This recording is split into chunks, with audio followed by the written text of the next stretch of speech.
Martin फॉस्वेट company ने कई मान्यताओं को हासिल किया है, जैसे ISO 9001, ISO 14001, OHSAS 18001,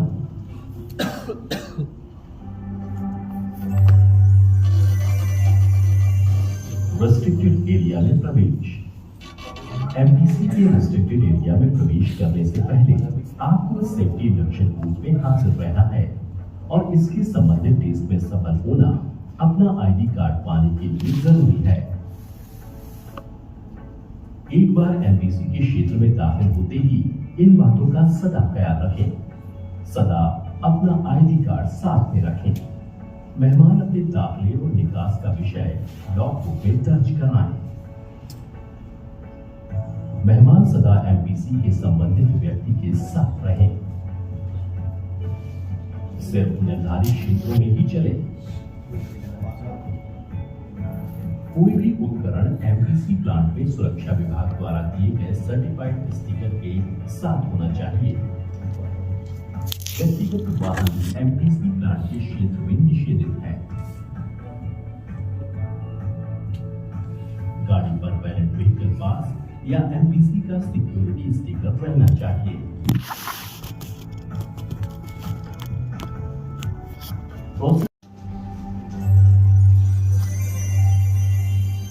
खतरों और सुरक्षा के निशान। जो भी एमपीसी के सुरक्षा द्वार से प्रवेश करें, उन्हें सुरक्षा निशानों को ठीक से समझना चाहिए और सख्ती से उनका पालन करना चाहिए। काम शुरू करने से पहले आप अपने आसपास के निशानों से परिचित हो जाएं।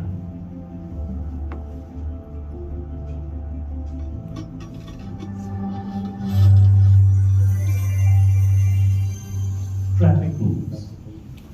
ड्राइविंग एक जिम्मेदारी होती है, विशेष अधिकार नहीं। सभी वाहन एमपीसी में प्रवेश करने से पहले अच्छी स्थिति में हो और वैलिड गेट पास भी रहना चाहिए। एमपीसी क्षेत्र में गाड़ी चलाने के लिए आपके पास वैलिड सऊदी ड्राइविंग लाइसेंस होना चाहिए। सदा सीट बेल्ट को पहने रहना चाहिए। गति सीमा का ध्यान रखें। यातायात के सभी निशानों का सदा पालन करें।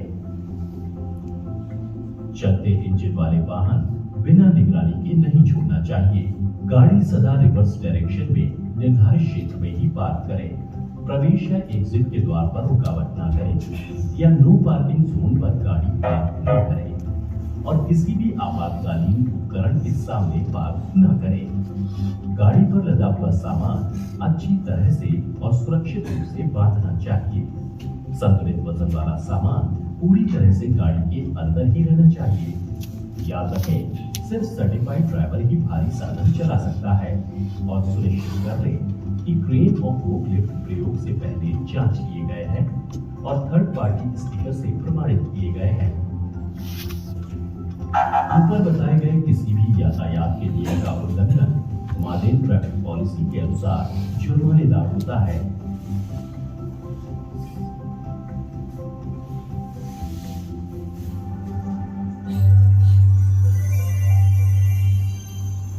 Permit to work.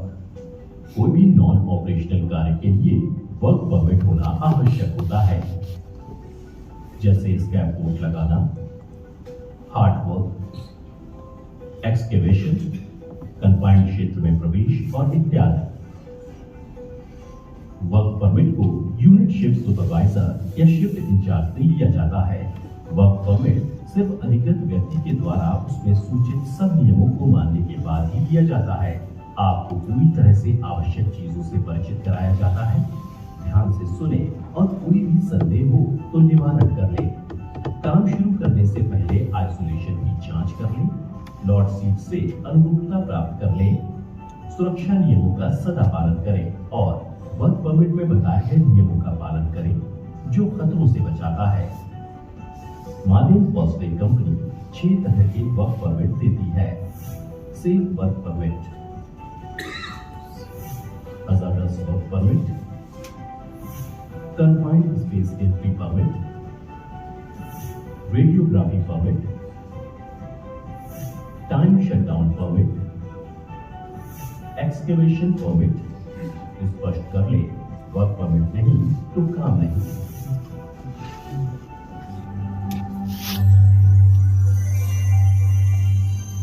Good housekeeping. कार्य क्षेत्र पर अच्छी व्यवस्था के लिए सभी जिम्मेदार होते हैं। कार्य परिसर स्वच्छ और साफ रहे। कचरा साफ करें और उसे दिए गए कचरों डिब्बे में ही डालें।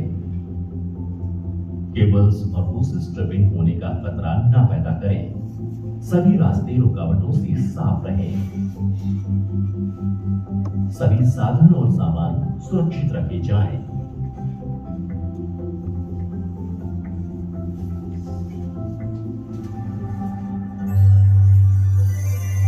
सेल्फ डिसिप्लिन, व्यक्तिगत अनुशासन। किसी प्रकार के हंसी मजाक में शामिल ना हो। यह आपको या औरों को खतरे में डाल सकता है। सारे सुरक्षा नियमों का पालन सख्ती से करें। सूचनाएं और चेतावनी संकेत सिम में बताए गए हैं। MSDS का भी सदा पालन करें और याद रखें कि यदि कोई भी नियम तोड़ा जाए तो अनुशासनहीनता की कार्रवाई NPC के अनुशासन नियमों के अनुसार रहेगी।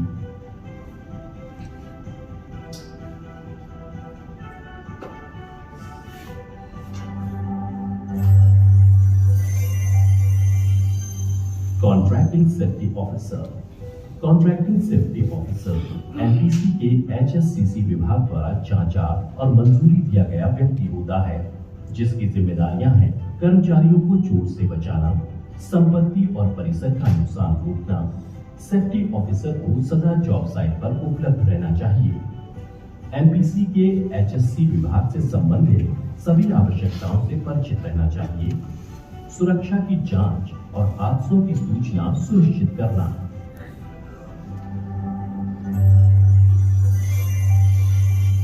केमिकल्स इन एडिटिव हैंडलिंग। रसायन संचालन के क्षेत्र पर अधिक सावधानी और विशिष्ट PPE साधन की आवश्यकता होती है। रसायनों का संचालन आपके लिए और दूसरों के लिए भी खतरनाक हो सकता है, इसलिए सुनिश्चित कर लें कि रसायन सुरक्षित रूप से बिना किसी लीकेज के रखे गए हैं। रसायनों पर उनके नाम साफ साफ लिखे रहें। उचित PPE का धारण करें जो आवश्यक हो तो सांस लेने के साधन के साथ हो। यदि रसायन का छिड़काव हो तो तुरंत 15 मिनट तक के लिए शॉवर लेना चाहिए।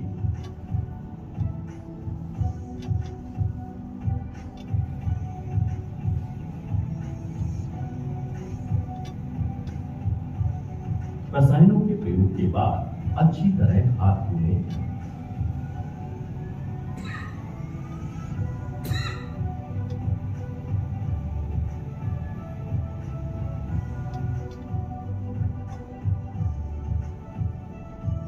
छिड़काव वाली पोशाक को निकाल दें और तुरंत वैद्य की सहायता लें।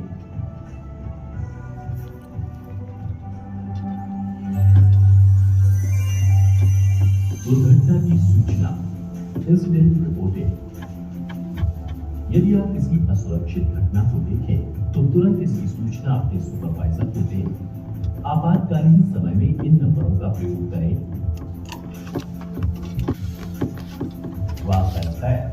डबल 666 अंजलामी 9333। रेडियो का प्रयोग करने वाले इमरजेंसी चैनल का प्रयोग करें। सूचना देने वाला व्यक्ति स्पष्ट रूप से घटना की सूचना दे और CCR ऑपरेटर से उसकी सूचना मिल जाने के जवाब का इंतजार करे। आग की रोकथाम। ज्वलंत द्रव्य और खतरनाक गैसेस की मौजूदगी के कारण यहाँ सदा आग या विस्फोट का खतरा बना रहता है। तबाही से बचने के लिए निषेधित सामान सिक्योरिटी गेट के पास रखें।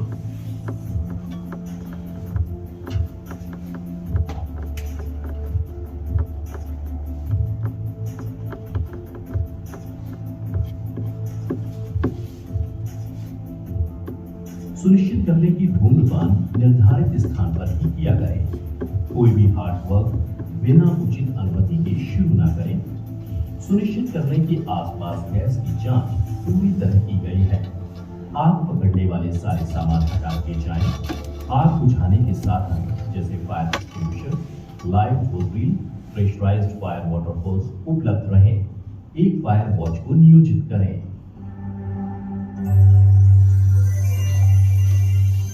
Emergency procedures. क्षेत्र की आपातकालीन जानकारी आवश्यक होती है। काम शुरू करने से पहले पता कर ले कि नजदीकी असेंबली पॉइंट कहां है। आपका सुपरवाइजर आपातकालीन अलार्म बजने पर क्या करना चाहिए आपको बताएगा। इस अलार्म की जांच हर मंगलवार दोपहर 2 बजे होती है।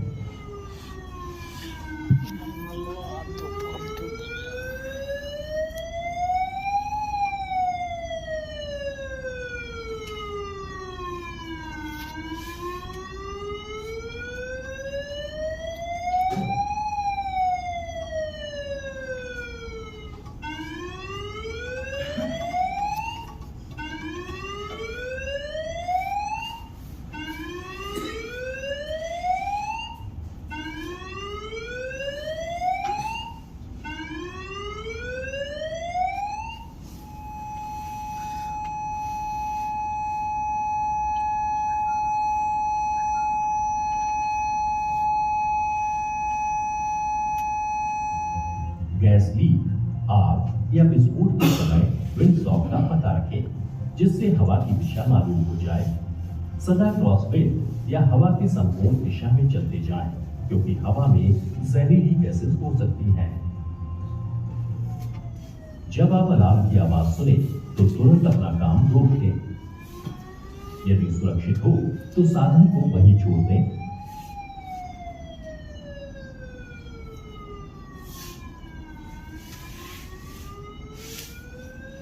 तेज गति से चलें, लेकिन भागे नहीं।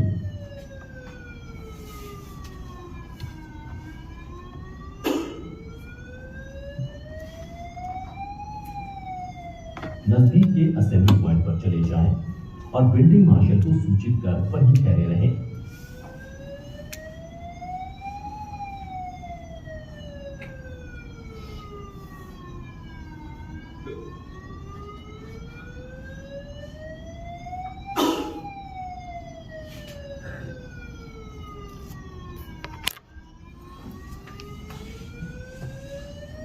जब तक कोई अधिकृत अधिकारी सूचित न करे, आप अपने कार्य पर वापस न जाएं। यदि आप आग को देखने वाले पहले व्यक्ति हों, तो इन चीजों का ध्यान रखें। पहले कुछ क्षण में आग को फायर एक्सटिंग्विशर से आग बुझा सकते हैं। यदि ऐसा ना हो तो उस क्षेत्र को छोड़ दें और फिर अलार्म को बजाकर आपातकालीन सूचना दे दें।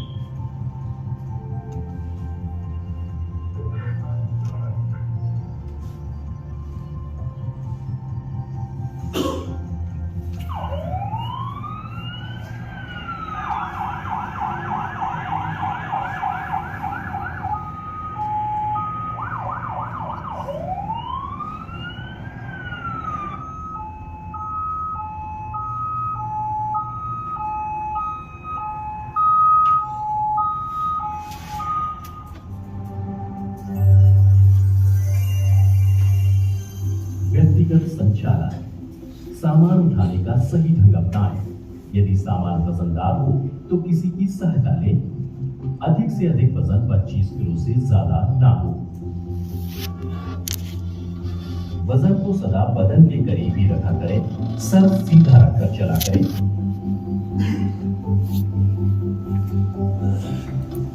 पहले सामान नीचे रखें, फिर उसे सही स्थान पर जमाएं।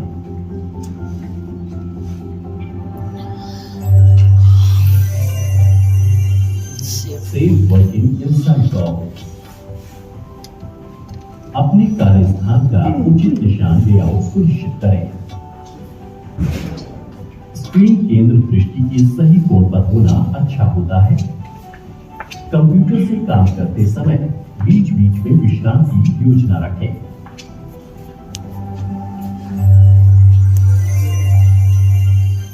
पर्यावरण की सुरक्षा। पर्यावरण की सुरक्षा सभी का कर्तव्य है। कोई भी कचरा बाहर न फेंके। सभी बेकार चीजें निर्धारित डिब्बों में ही डालना चाहिए और रिसाइकलिंग करवा लें। कोई रसायन लीक नजर आए तो तुरंत उसकी सूचना अपने सुपरवाइजर तक पहुंचा दें। सदा पानी और बिजली की बचत करें। जब वो उपयोग में ना हो तो पावर ऑफ कर दें। याद रखें, हमेशा सीढ़ी चढ़ते या उतरते समय रेलिंग का प्रयोग करें। जल्दी ना करें और कभी भी विचलित ना हो। हर समय 3 पॉइंट ऑफ कांटेक्ट लागू करें। सदा समझदारी से काम लें। होशियार रहें। सदा याद रखें कि जब भी कोई संदेह हो तो पूछ लिया करें। आपकी सुरक्षा के आप खुद जिम्मेदार होते हैं। शुक्रिया।